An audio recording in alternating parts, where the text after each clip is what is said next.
Dateline, Salt Lake Tribune, October 14th, 2014. Quote, as the manager and owner of the Sun Tavern, once Utah's most prominent gay bar, Nikki Boyer became the mother hen of the LGBT scene that in the 1970s and 80s was finding its place somewhere between the underground and the open air.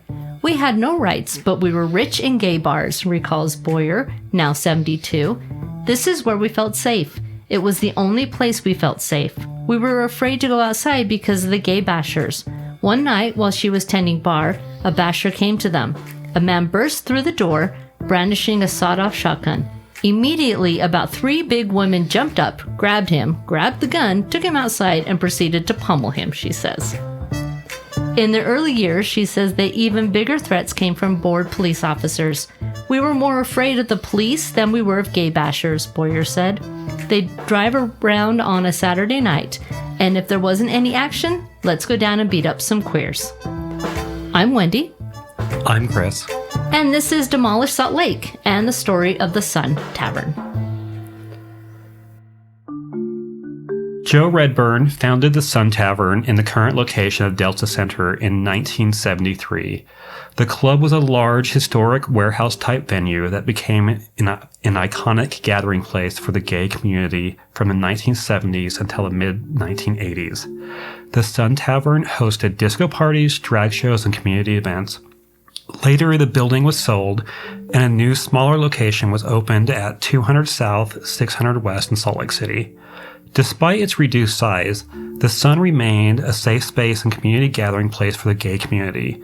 However, as the gay rights movement rose, and with the devastating impact of the AIDS epidemic, the Sun became a transformational place for the community. It witnessed its fair share of gay bashings and police raids, but it did not deter its owners and the community at large from gathering within its walls to party, strategize, and experience a sense of freedom not found elsewhere in Salt Lake City. Nikki Boyer's discovery of the Sun Tavern in the mid-1970s was a turning point in her life. Back then, it was more than just a local pub where she could enjoy a drink with her friends.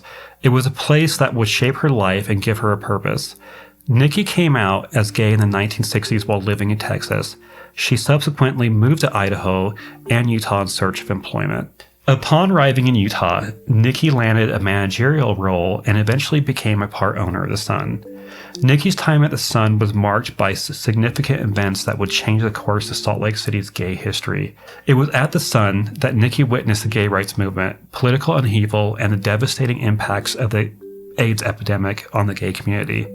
Amidst all of this, Nikki and her sisters stepped up to care for the gay men who were suffering from the disease when no one else would. Nikki's story is a testament to the resilience of the human spirit and the power of community. Her experiences at the Sun Tavern offer a glimpse into a unique moment of history, and her contributions to the gay community have left an indelible mark on the world. Join us in this fascinating episode where Nikki Boyer shares her personal experiences and insights about the Sun Tavern. With vivid descriptions, Nikki takes us on a journey through the history of the iconic tavern and provides a glimpse into what the atmosphere was like during its prime. In our interview, we delve into several themes that are crucial to understanding our history and preserving it for future generations. We explore the significance of historic buildings, the challenges faced by underprivileged communities and neighborhoods, the value of cultural landscapes, the art of placemaking, the power of place memories, the impact of culture making, and consequences of cultural loss. Get ready to dive into a time capsule and discover the rich history of the Sun Tavern and the broader themes that are relevant to our past, present, and future. All right, and with that, here we go. We're here with Nikki Boyer, who I like to call the living legend Nikki Boyer, amongst other things. Nikki likes to call herself the Dicon, which I always get a good laugh out of. Nikki, it's so wonderful to have you here. Well, it's great to be here. So we're here to talk about the Sun and its lost history. But in this episode, I believe we'll also talk about other locations such as Radio City Lounge and stuff that you saw happening in the overall queer community or LGBTQ community during this time frame. So Nikki, in 1973, we know that Joe Redburn opened the first location of the Sun. When did you first get involved with the Sun? Oh, probably that year. I wasn't really involved with it, but I discovered it, and I thought, oh, gee, this is a swell place. The Sun, before it was the Sun, had been the Railroad Exchange, which was a hippy-dippy bar. And when I first came into Salt Lake, I was driving around, checking out the neighborhoods and blah, blah, blah, and saw this window in this bar, and it was a huge marijuana leaf with a snake going through it, snake in the grass. I mean, the whole side of the building. I thought, this is going to be an interesting city to live in. I love it. So did you eventually become a co-owner of the Sun, or at one point? At one point, yeah. And you were the longtime operator of it. Yes, I worked there off and on, and I had opened a bar next door called Sisters, and it was the old porters and waiters before I took it over. The Sisters, of course, was a women's bar, and I ran that for a couple of years and sold it and moved on to bigger and better things. So the porters and waiters, those were the railroad workers, right? Yes, it was. It was for the black railroad workers, porters and waiters, and they at that time there were no integrated bars. Right. Yeah. Right. Yeah. Because so the original location was on the lot of the Delta Center, where that currently that sits. whole corner was ours, and that whole street going east was bar after bar after bar. And they were beyond dive bars by this point in time. I mean, they were trashy, but fun. I bet. Of course. That's where you went at 7 o'clock in the morning to get a beer. So you were just telling us before we turned on the mics about how that part of town was really, during that period, like the entrance into Salt Lake because of the railroad station being there. And so people would just sort of fill that area because there was a ton of bars, and it was like sort of the more transient area into downtown. There weren't a lot of buildings down there at that point. All across the street behind the UP depot, it's all vacant lots. To the south and to the west, to the north, and then at the Triad, that was all still just vacant lots as well. And the mansion there had turned into ruin almost. Yeah, the Devereaux Mansion really fell into disrepair for a long time. For a long time. And then the Sun was bought by Adnan Khashoggi before he caught with his panties down. And he had come into town, and he was going to develop this, and he was going to develop that, and blah, blah, blah. And he bought up all the land out by the airport. But he did do some stuff there. He did get the Triad in before he went belly up. Oh, I don't know much of his history. The Iran-Contra deal. He was the arms dealer. Oh, really? Oh, yeah. And he and Ollie North got caught in that scandal. Oh, I remember in high school, I took driver's ed, and the driver's ed teacher, when we were out on the road, he listened to the Iran-Contra hearings on the radio, and it was torture. As you know, as a 16-year-old getting my driver's license, having to listen to the NPR, version of the Iran-Contra hearings. I didn't know that Utah Tie existed. That's funny. I didn't either. That's interesting. Yeah. So when you think about the Sun, it not only its first location, but its second location, and when you were involved with it, what do you think that place meant to the community? It meant freedom. It meant a little bit of security. It was a place that we could go and feel mostly safe. We just kind of poo-pawed off the Vice Squad. I can remember one night they came in. We were packed. I mean, we were cheek to cheek in there that night. And they came in and they says, you've got too many people and you have to leave. Get out. So they sent for the fire department. And the fire department comes down and says, you're over capacity, you have to leave now. So everybody just kind of opened the doors, went out on the sidewalks with their cocktails, and continued to dance and party. So, it was a place of gay revolution, if you will. Mm-hmm.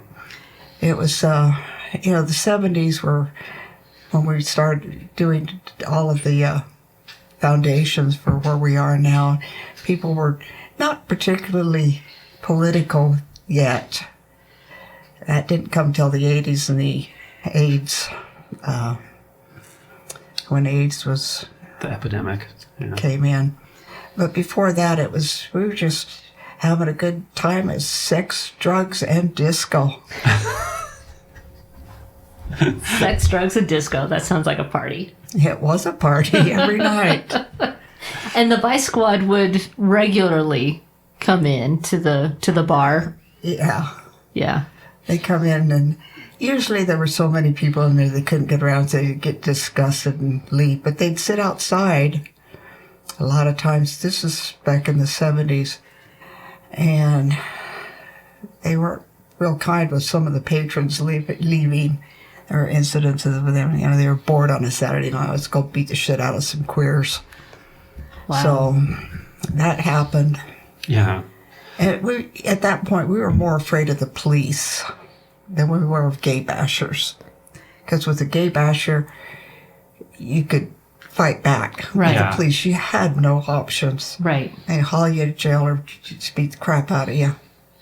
Yeah, the Vice Squad in Salt Lake the history of it with the gay community is quite troubled. And it goes all the way up through the early 2000s, where they were arresting gay men in parks when they had no place to go. Yeah. And you hear this story over and over about how corrupt the Salt Lake Vice Squad was when it came to the gay community. And like you just talked about briefly, about they would bash people out in the parking lot. And it's just such a really interesting period, and also a long history with the Vice Squad in Salt Lake. Was there any reason for this activity other than just hatred of the gay community? Was it laws? They were just mean. I think that, they were flexing their little yayas. Just wanted to show who had the power, who was the boss. It was just power. It was, I can do anything I want to you because. Mm-hmm. And these are the reasons why, like, the Sun was so important, because they were a safe place. Yeah, we felt safe in there. We actually felt safe in the Sun. And, and if a gay basher had come in, there were incidents where people tried to come in. One guy came in with a shotgun one night. A couple of big dykes would beat the crap out of him, threw him in the middle of the street. So, but we took care of our own, too. You had to. Yeah. We had to. There wasn't anybody else. Yeah. That's a narrative I hear, being part of the gay community myself, but like also just looking over the history and talking to people like you. That's a narrative that I hear constantly. And when I work with older gay people, that they talk a lot about the community sense and how they took care of each other and how that was so important to them. Yeah. And I have actually experienced a lot of that with other gay men, lesbians that have helped me when I first came out. When I first came out, they were right there to help me, and it was always the older generation. Yeah. And from my own personal take on it, I feel like that's sort of missing today. That we don't have that same. It's community. not there. It's Yeah. not there anymore. And a lot of that is we were all we had. And we hadn't divided up into tribes yet. We were just one single tribe. We were one family, And I really miss that feeling of total community, family, togetherness that we had in that time. But do you think some of that came about also because of the AIDS epidemic? And it all came about. Our fun came to a screeching halt. Just a screeching halt with that. And, I don't have any friends left. Most of them died, because Sun was basically a men's bar, and they all died. I pick up the paper in the morning, go to the obits, and there was always 1, 2, 5 people I knew who had died. And I think that was also the beginning of the politicizing, being true activism coming in. People were pissed. Yeah. They were pissed at Reagan. They were pissed at society in general. The lesbian community stepped up big time. That is an interesting history because it's also very well documented that the lesbian community really stepped in to help the gay men during this time frame. And they were almost the caretakers for the gay men. We were the caretakers. Yeah. We changed their diapers. We fed them. We made sure their laundry was done and their houses were fairly together. But yes, we were total caretakers. Yeah, the caretakers were almost exclusively, either it was your mom or it was a lesbian. And, we held a lot of hands. Yeah, I bet. We watched our brothers die. It was a sad time. Do you think the AIDS epidemic, I've always equated the AIDS epidemic to us losing our way in activism a bit because we lost a lot of the people that were activists during that time frame. Do you think that's true, that there's some... We lost a whole generation of men. An entire generation of men are gone. Yeah. And those were I think, Chris, you made a good point. Those were the ones that were the real activists, the ones that were fighting for rights and for inclusion. Yeah. Yeah, so when you lose that, a lot of that history goes with it. Right. And, as we know, with gay history, a lot of it was never written down. And a lot of it was done sort of in the shadows. And so when you start losing mass amounts of people like that in a movement, that history's gone with them. Right. And a lot of, that was done in the bars. That's where, you guys came together. That's what the only places we had were, there was no other place. There were no other places other than bars. We didn't have community centers. We couldn't go here. We couldn't go there. Knowing we couldn't go to Hilton on Saturday night and dance. Right. It's the only place that we had to go. So there was a lot of activism started from the bars. Many political conversations. Everything, all the community building was done in the bars, probably over a few beers, but, Of course. It's like the coffee houses through the centuries. People met. That's where they discussed ideas. That's where, they had community.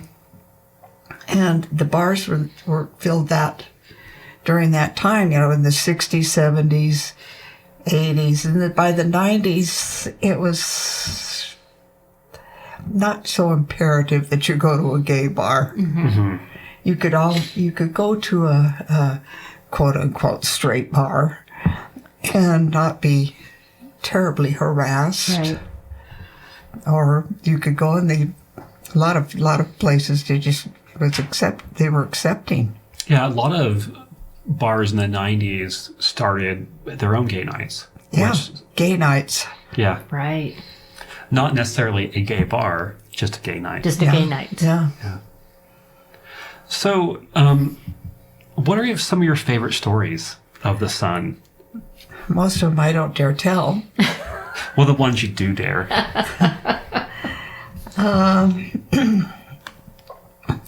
I think we had a history of bringing in good entertainment. The Saliva Sisters were our house band. I loved the Saliva Sisters. The Spit Sisters. They were incredible. Oh, one night, the DJ went down in the DJ booth and he got sick and he just passed out, and I called the paramedics and they came. And I thought, oh, hell, we don't have a DJ. So I went up and started spinning. And as they were carrying him out, I played in another one, Bites the Dust. I think that is fantastic. Was he okay? Was he okay? Did he end up being okay? Yeah, I'm not quite sure what was wrong with him. It was probably self-induced. But Okay, so when the first location closed, yes, we moved to 2nd South and 7th West. okay. And that was an old building with a lot of history to it. It had been a cafe and a hotel and a whorehouse at one point. Oh, really?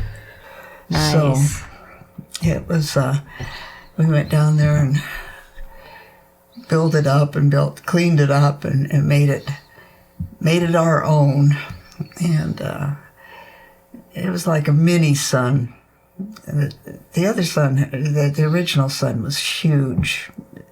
Part of it was because we bought the warehouse next door, which had been the old Fisher brewery warehouse, and it had like 10,000 square feet. Wow. You know, and the Sun itself, the dance floor and the Nova and all of it, the inside. So we were pretty close to 20,000 square feet at the old Sun. And the new Sun was probably only maybe 10,000, but we had this huge, wonderful, wonderful patio out there. I think that's the location that a lot of people remember. Yeah. Yeah, well, you guys are young. Well, got us there. You know, and we moved over there probably in 80. I can't remember. Some of it's a blur to me, and I can't imagine why, but probably 84, 83, 84, something like that. Yeah. What caused the move to that? The building sold. Oh, so it just sold. Yeah, you know, and we knew that that we didn't have much choice. RDA was looking to rehab that whole area down there, and a cash buyer came in, so it was so they bought us out basically. Wow. You moved to the new location in probably mid 80s or early to mid 83, 84. Did anything change with the community around that point? I mean, it was a lot. There wasn't as much. The partying was a lot tamer. Oh, really? And I think so. And by this time we were, I don't know, we just never regained those glory days of the old Sun. Yeah. As hard as we tried, and everybody says, "Oh, the new Sun was just so good, and it was so much fun." It was fun, but it still did not go back to those days of of freedom and that feeling of coming of age, if you will. Right. Yeah, that makes perfect sense. Yeah, I would imagine the first iteration was more raw and unfiltered. Oh, because yeah. it was more underground, probably. Oh, yeah. Yeah, it's like we never allowed we discouraged anyone taking pictures in there because everyone was afraid that, God forbid, their bishop should see. Right. Yeah. I mean, Yeah. safe space, right? Yeah, yeah. And we did very much discourage that. And I think people liked the fact that we were caring for them, that we were looking out for folks. And Right. we were looking out for each other. Right. So with the new bar, I mean, I can imagine that because it's a whole new generation then. We talked about the AIDS epidemic and losing a lot of people during there. You move over to this new location, and it's a whole new generation of kids that came in. The youngins came in. The youngins came in, right. Yeah, and disco was dead, so... Not really. Not really. I don't think disco ever died. You started playing more of The Cure than disco, right? Yeah. And look at it. It's revival. Oh, always comes back. It comes does. back. Well, it was good music. It was fun to dance to. It was the music of our people. Yeah. I will go on the record as being a huge fan of disco. Amen. Amen. So you were talking about the owner, Joe was the owner, and you were manager. But you said that you became the owner for a... When he sold the New Sun to Rick Easter, and Rick Easter died, and he left it to a couple of us. By this time, Joe had moved on, and he opened the Trap. So what was it like with the community in the 80s? Were you seeing less Vice Squad, or was it more of a welcoming space? What were you experiencing? No, people were afraid of us. I mean, we were pariah. Even the lesbians, it's like, oh, AIDS, get away. Right. And it's like, oh, okay, whatever. And so there was a period of time when we were pretty much out there on our own. It just never healed itself. Yeah. Well, and I can't imagine that the location didn't add to that. I mean, it's your very industrial area of town. Well, we've always had to go to the west side. Yes. And there's something to be said about the location of places where the queer community had their spaces. Yes, and they it's kind of sometimes their own architecture, right? Because it's on the outskirts, or it was in the industrial area, older buildings, maybe a little rundown. Absolutely. It's like the two lesbian bars that I owned. And the first one, of course, was in the Porters and Waiters old building. And the other one was on 4th South, right across from the park there, and right behind the nut factory. Okay, right by Pioneer Park. Yeah, exactly. Okay. And that building had had a long history. Had been built back in the mid 1800s, because Pioneer Park, it was named Pioneer Park because that's where the pioneers basically started out. Yeah. And that little building I had was an old schoolhouse at one point, and it fell into disrepair and became a whorehouse like all the rest of the old buildings on the west side. There were a lot of prostitutes in Salt Lake. Yeah. That area of town. Second South was notorious. I mean, it was just brothel after brothel, and they weren't particularly nice-looking brothels either. I mean, it was pretty trashy. Yeah, I mean, that all started back in like the late 1800s, early 1900s, when the city sanctioned red light district, but put it over where where Gateway is today, right? But it was sanctioned, but it was over there. Well, they'd taken it from downtown because we needed to clean up our downtown. What was her name? She had the the madam, and her name is escaping me too. Oh yeah, I know who you're talking about. And they were what's the name of that little street runs behind Eccles? Regent Street was kind of the red light district, right? Before they kicked everybody down onto Second South. Yep, before they moved it over and said, okay, we're not going to fight this anymore, but we're going to move you out of sight. Yeah, so I think that just kind of became the area for that, just simply because of the history. Yeah, you said something that's really important that I want to expand on a bit, about how this area where the Sun was, it used to be like an industrial area, and then you get a disenfranchised community like the gay community that goes in there and sort of takes it over and starts anew. And a lot of the reason why that happens in history, especially with the gay community, is because they could operate in a place where nobody was watching them. It was away from like what I call the straight gaze. And, they didn't have to worry about that gaze upon them, and they could have queer joy and happiness and party, like you said. And I think that's like a really important part of this story is that, as Nikki was saying, It was run down, and it Yep. was not a desirable place. The city didn't really want much to do with it. And that's why you get stuff like this happening where there's several bars set up around there, and then you have the Sun, and you have like this movement, and it sort of becomes like a groundswell or epicenter for communities like this. Yeah. In the early 80s,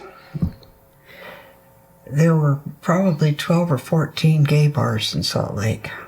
That many. That many. And they're popping up all over. Somebody had decided that we needed to be more queer. I don't know how we could be more queer than we already were. I mean, we were rated, even back then, as being the second highest gay population per capita in the United States. In the 80s, huh? Oh my gosh. And, now we're down to 6th. Oh, lost our I standard. know, we've lost ground. We became less gay. It's very sad. That's what I'm afraid of is, we wanted to be accepted, and I hope that we don't get so assimilated that we lose our gay culture, because I loved it. I mean, there was a certain joie de vivre and a certain amount of freedom in being queer. Right. And if it's going to get to the part where it's no big whoop, are we going to lose our identity? Are we going to lose that culture? Because it is a culture, and Right. And well, like listening to stories like yours is important because, like we were talking before we turned the mics on, like the queer elders of, telling the history where there's not a lot of it written down.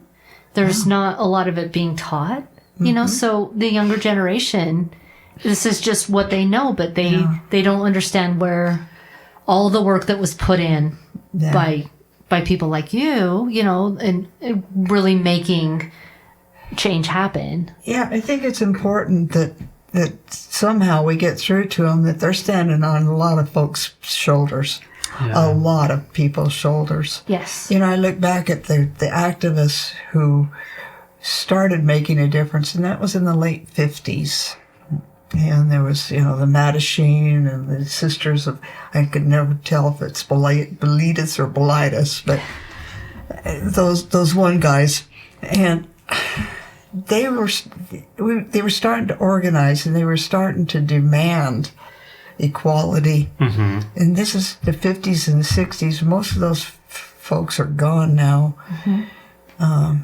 Dell and all those mighty lesbians from San Francisco and some of the activists from LA, and of course New York had its own form of activism. Right. East Coast and West Coast, it was a whole different vibe. And I think it was, I don't know if it was easier or it's just a little different. Mm-hmm. I know I came out in the 60s. And I'm glad it was then, because I had an easy time, because it was the hippies and it was free love, and it's like whatever you want to do is okay. Right. And so we did. Yeah, you came out of that very stringent 50s era from the big Daddy Eisenhower thing that we had going on, and the social revolution was in the 60s. It just happened, and I'm glad it happened. Yes. I had a good time in the 60s, I think. Where were you when you came out? Were you in Utah? No, I was in Texas. Oh. What part? El Paso. Oh, my goodness. It was a kind of a strange place to end up, but I did. What brought you to Utah? A job. Oh, what was the job? Well, I'd been looking for work. I'd moved from Texas after I got out of school and moved to Idaho, and I lived up there because I'm from Idaho originally. I moved to Idaho because I thought that's where I wanted to be, but it was during one of our depressions, and I just couldn't find a job up there. And there was a lot of opportunities here. But my first job here, I worked in Memorial Medical Center. You just happen... So you have a pretty long winding history then. Idaho, I'm Texas. Well, to get to where you eventually were at the Sun and like being an owner, I mean, that's a very interesting story. Yeah, it's a long path. And you just happened to go to the Sun one day, and that's what led you down that path. Yeah. I was at Radio City with a couple of my boyfriends, gay men friends, and somebody says, "Oh, there's a new bar in town. Oh, let's go check it out." So we went down, and it's like, okay, I like this place, and it just had that feeling of security, I think, more than anything. Right. The music was good. It was just a good place.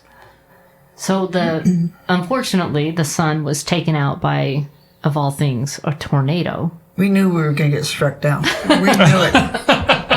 Listen, Joe Redburn and I used to stand on that dance floor on a Saturday night while it was undulating with dance and say, "We're going to get struck down.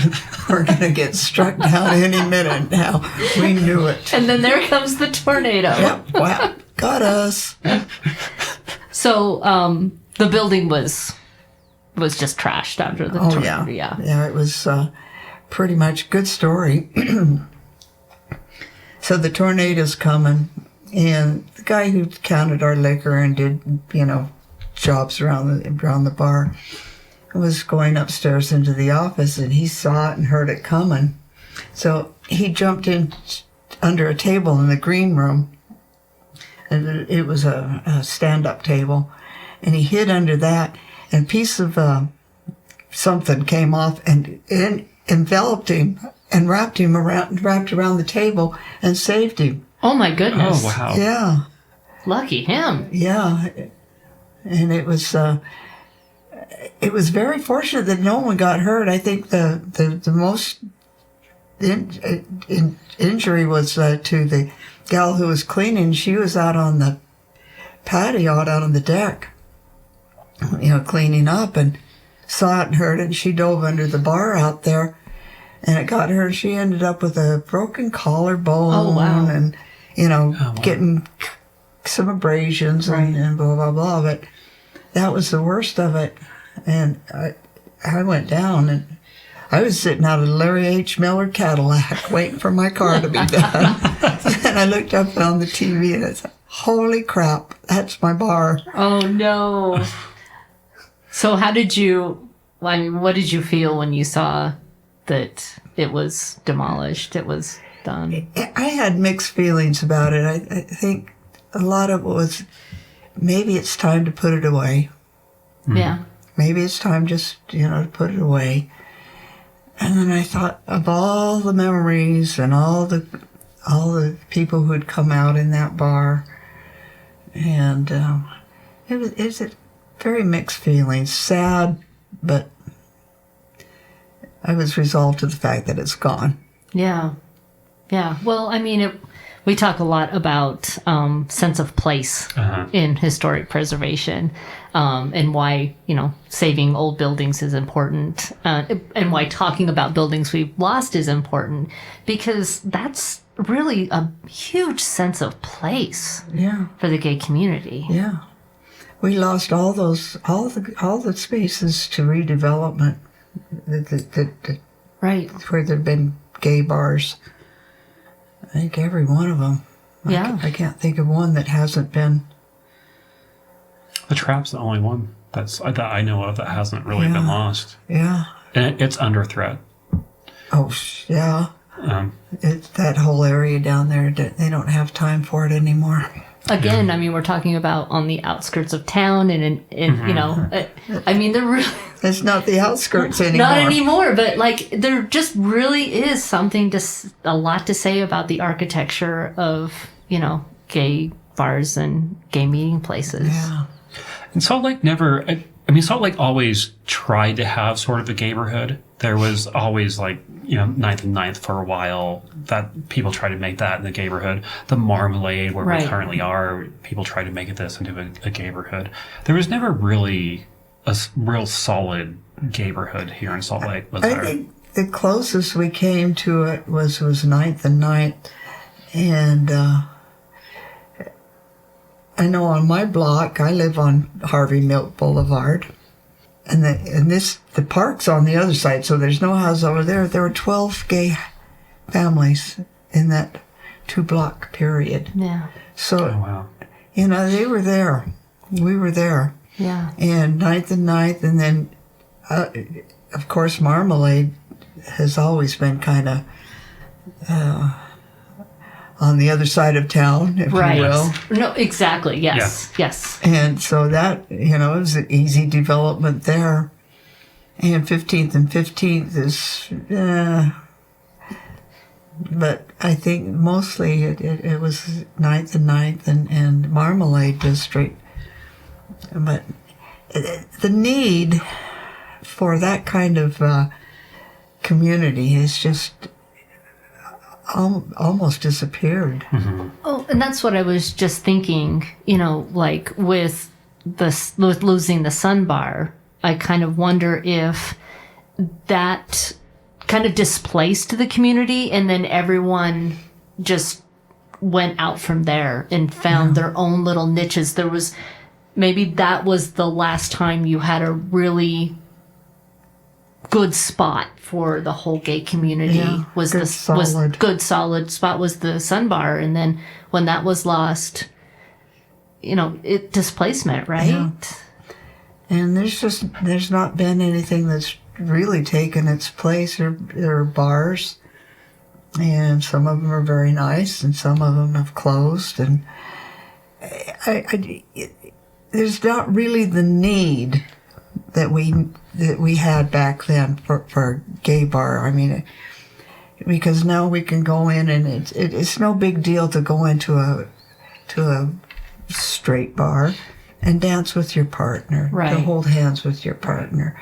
And again, that came at a price. That came at a big price. I think that's important for people to understand. Yeah. But we can now. It's the need wasn't as dire. Right. After the 90s. The 2000s, there was kind of an awakening, softening, don't ask, don't tell. Certainly the marriage equality movement. Mm-hmm. I know Representative, Matheson wanted to have conversation with me, and I says, okay. We had several because I was politically involved, very politically involved.